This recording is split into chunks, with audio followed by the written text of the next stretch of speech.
Thank you for being with us, Mr. Mhlanga. Firstly, so 3 months, why does it take this push? I mean, we've had pit latrines for years and years. No, the Department of Basic Education has been working on this for a long time together with provinces, and we've made progress in this regard. And we have a clear report which indicates the progress that we've made in terms of eradicating these. And the number is going down, but of course there's still a lot to be done. How many children right now go to school and use pit latrines? Well, there's about 4,500 pit latrines around the country, and the number is reducing, as I said, because provinces are trying to eradicate them, but where it's not possible to do so, we ask them to make sure that they provide age-appropriate toilets, because some of them are not suitable for kids who are in grade R, who are smaller kids, who are the ones that are more in danger than the others, because the structures are meant for adults, and we need to make sure that we create an environment where they too can be comfortable. If they're only meant for adults, no children should be using them, surely? They are made for adults and children who are older. Remember, we never had grade R in our schools before. It's something that has been introduced in recent years. So you find that some schools introduce that grade without the proper facilities for those kids.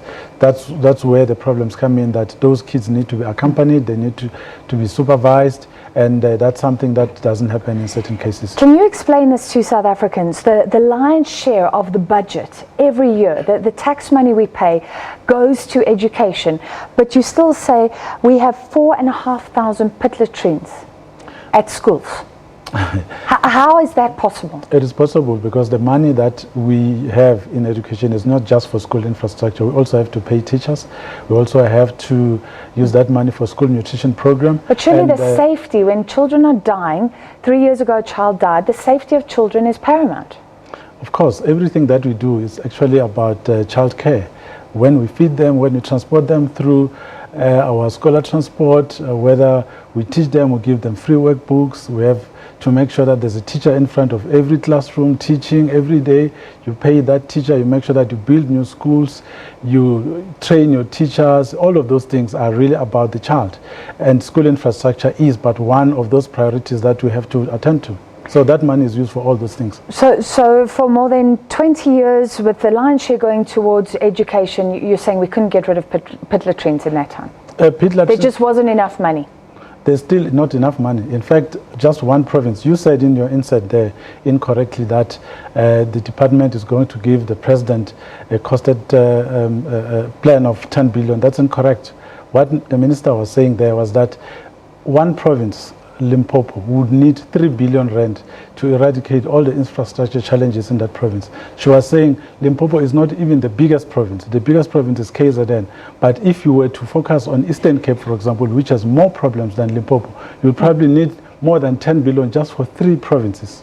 And now the plan that we are going to work on will be for all the provinces, which means you will need much more money than you have. In fact, if you were to look at the recent speech of the Minister of Finance, who has since been moved to Home Affairs, you will see that what he said was that education infrastructure had experienced a cut of 3.5 billion. So the money is reducing, yet the challenge is growing. So you're saying it'll cost even more than 10 billion rand to eradicate pit latrines? We don't know yet, but our estimation does indicate that there's a huge problem when it comes to school infrastructure. We are making progress, but we are not where we want to be, and we need more money for that. And will the minister be asking for a special allocation for that? She did indicate that, in fact, we will be engaging Treasury, because we'll also need to reprioritize the funding that we have, make sure that other projects have to pause while we attend to this one, because it's an urgent crisis that we all need to attend to.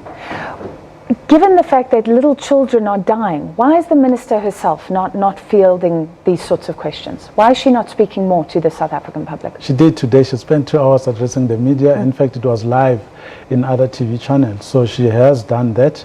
and we are also here. Even now, she's somewhere else.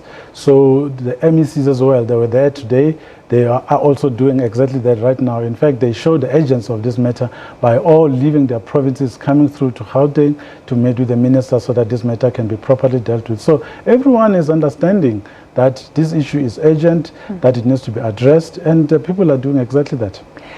A final quick question. Equal Education says this should have been done by 2016. There was a commitment, but government is using loopholes, saying, you know, Public Works is responsible for various things. Are we now coming on board where the Department of Education will work with the Department of Public Works and all other governmental officials involved?